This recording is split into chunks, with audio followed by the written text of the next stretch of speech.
Fala, torcedor vascaíno, o Vasco perdeu ontem para o Internacional pelo placar de 1-0 no Campeonato Brasileiro. Terceira derrota consecutiva do Vasco no campeonato. O Vasco perdeu de 3-0 para o Botafogo, 3-0 para o Fortaleza e agora 1-0 para o Internacional dentro de São Januário, completamente lotado. Uma vergonha. E a pergunta que fica é: fica ou demite Rafael Paiva? Deixa nos comentários. E o nosso sonho / objetivo pré-Libertadores fica um pouquinho mais distante. Mas é claro, se você não me conhece, o meu nome é João, você está no canal Sentimento Vascaíno. E nesse vídeo aqui, vocês vão ver um vídeo pós-jogo de uma estatística de análise minha do que eu achei da partida de ontem do Vasco, ok? Então vamos lá. Eu vou começar esse vídeo aqui colocando esse tweet do Lucas Pedrosa, que eu achei muito maneiro e concordei com quase tudo que ele falou.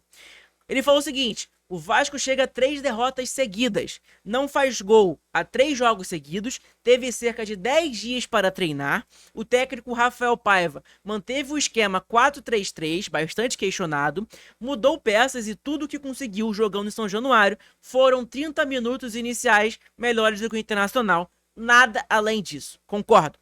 Não que me surpreenda, já que o Internacional é líder do retorno, mas a falta de capacidade para criar um repertório, ao menos perigoso, vem sendo a marca do trabalho do treinador, que também sofre com a limitação clara do elenco nas peças após montagem vergonhosa de Alexandre Matos e o senhor Lúcio Barbosa, e a janela fraca que a diretoria atual do Vasco fez na segunda oportunidade, senhor Pedrinho e também Marcelo Santana.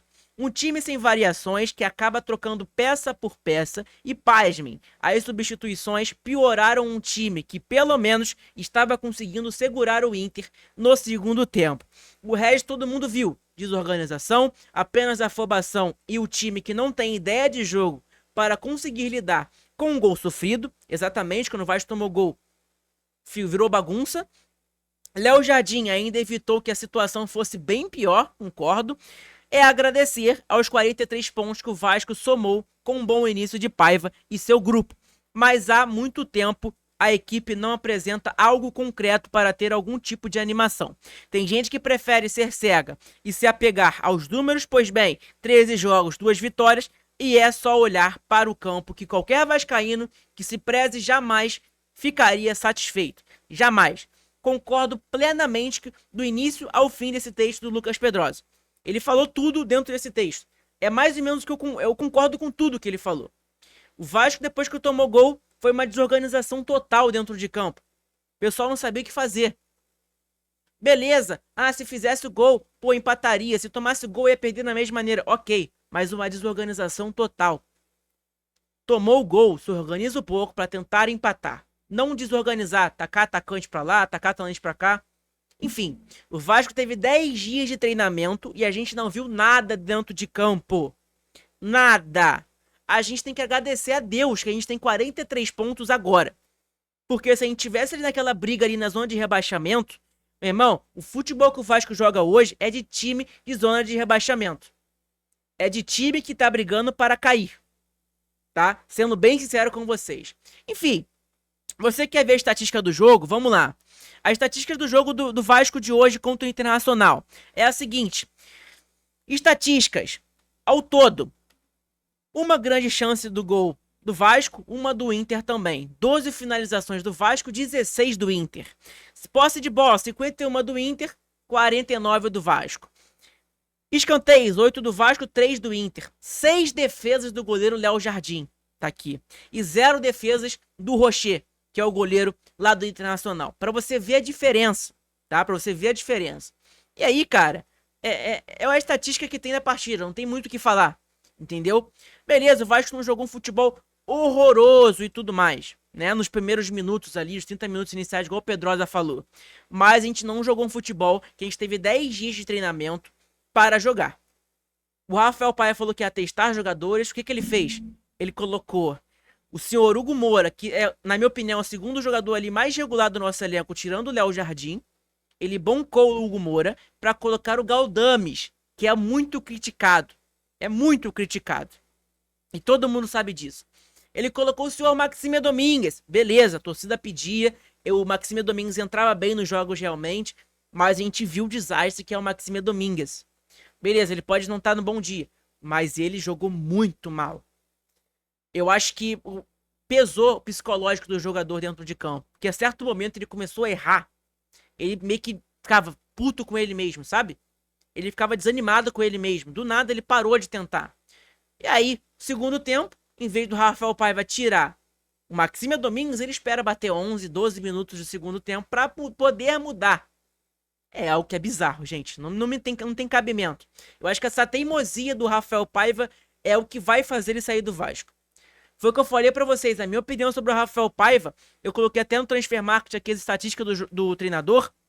Olha aqui, o Rafael Paiva tem 34 jogos, 14 vitórias, 10 empates e 10 derrotas. E aí tá aqui, 52 pontos o total. E tá aqui, PPJ, que é os pontos. É 1,53, que é a média de pontos do Rafael Paiva. Cara, não é dados ruins. Não é dados ruins. Não é, concordo com você. Só que o negócio é, o Rafael Paiva, ele bateu o objetivo que deram pra ele, depois daquela draga do Álvaro Pacheco e do Ramon Dias, né, que fizeram dentro do Vasco ali. O Vasco estava na zona de rebaixamento, o Rafael Paiva pegou o Vasco, colocou ali, ó, qual era o objetivo do Rafael Paiva naquele momento? Deixar o Vasco na Série A.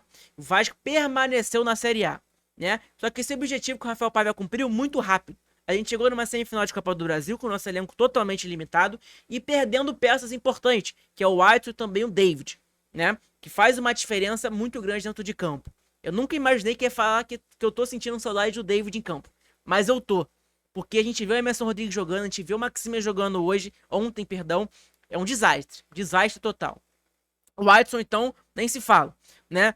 Mas o Rafael Paiva conseguiu esse objetivo muito rápido. E aí o problema é, o ego do torcedor aumentou um pouquinho. É o quê? Pré-Libertadores. A gente tá mirando essa pré-Libertadores. Só que aí, cara, a gente tem que entrar na cadeirinha e pensar. Olha o nosso elenco. Olha os dois jogadores que a gente perdeu durante a temporada, que foi o Whiteson e também o David. Cara, não tem como. Não tem como. E é a diretoria madura do Vasco, em vez de contratar jogadores que vão chegar pra ajudar, que contrataram jogadores ali que não ajudam em nada.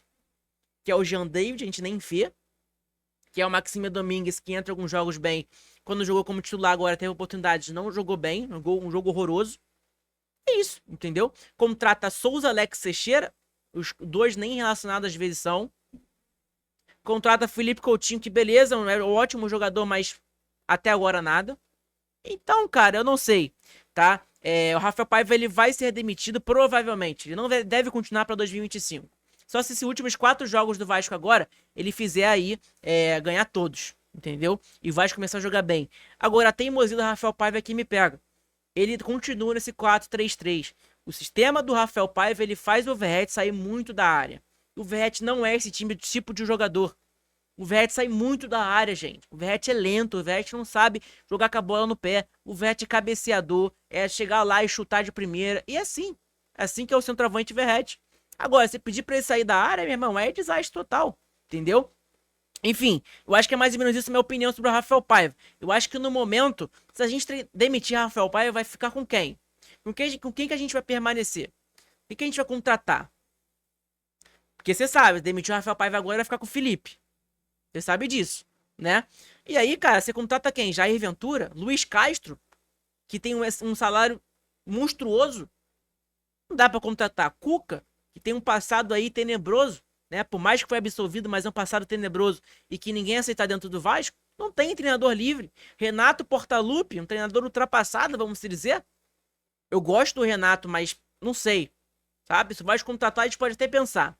Mas tem aquele histórico lá que ele rebaixou o Vasco também. Enfim, né? Eu acho que é mais ou menos isso, ok? Então a tabela do Brasileirão aí, após essa 34ª rodada, tem o jogo do Fluminense contra o Fortaleza ainda, que acontece hoje, mas não importa tanto pra gente, é que o Vasco ficou em 10º lugar ali ainda. E nosso sonho / objetivo, que é a pré-Libertadores, ficou um pouquinho mais distante, né? Entre aspas, vamos dizer. Porque pode virar G9, caso o Cruzeiro ganhe a Sul-Americana e o Botafogo, ou até o mesmo Atlético Mineiro, passe o Vasco aqui e consiga ganhar essa Libertadores aí, que eu não vou torcer nunca pro Botafogo ganhar, vou torcer pro Galo ganhar, vira talvez um G9, pode virar um G9 no Campeonato Brasileiro. E aí o Vasco tem chance, obviamente, de ganhar, de se classificar, né? Só que o próximo jogo do Vasco é contra o Corinthians, na Neoquímica Arena, domingo, dia 24. É um jogo totalmente diferente. A gente sabe que é difícil jogar na Neoquímica Arena. E aí, cara, fica aí com vocês, né? De saber se vai jogar ou não, né? Cara, eu não faço ideia se o Vasco vai ganhar ou não.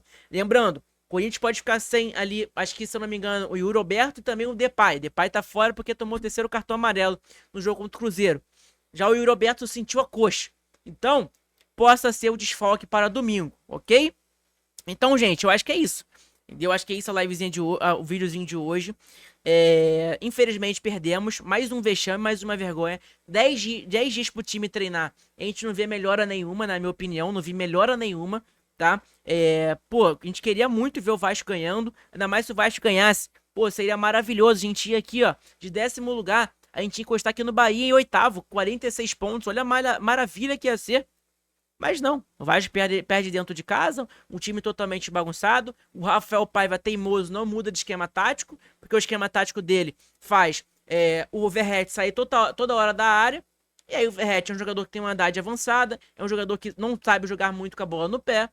Então, cara, aí fica complicado, entendeu? Ele teima nisso. Ele mudou só os jogadores. E quando mudou os jogadores, fez besteira. Que tirou o jogador mais regular do time. Segundo jogador mais regular, depois do Léo Jardim, pra colocar o Galdames, que é um jogador totalmente criticado.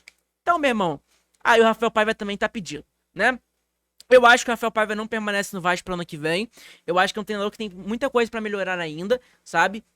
Mas o objetivo que deram pra ele no início, quando ele assumiu o Vasco ali, como treinador, obviamente, foi deixar o Vasco na Série A. E esse objetivo ele cumpriu. Agora o resto, acho que não vai cumprir, não. Tomara que cumpra, né? Com essa pré-Libertadores aí. Que é o que a gente espera, tá bom? Mas é isso, gente. Muito obrigado a todo mundo que assistiu. Deixa seu like, se inscreve no nosso canal que é muito importante. Saudações vascaínas, um abraço.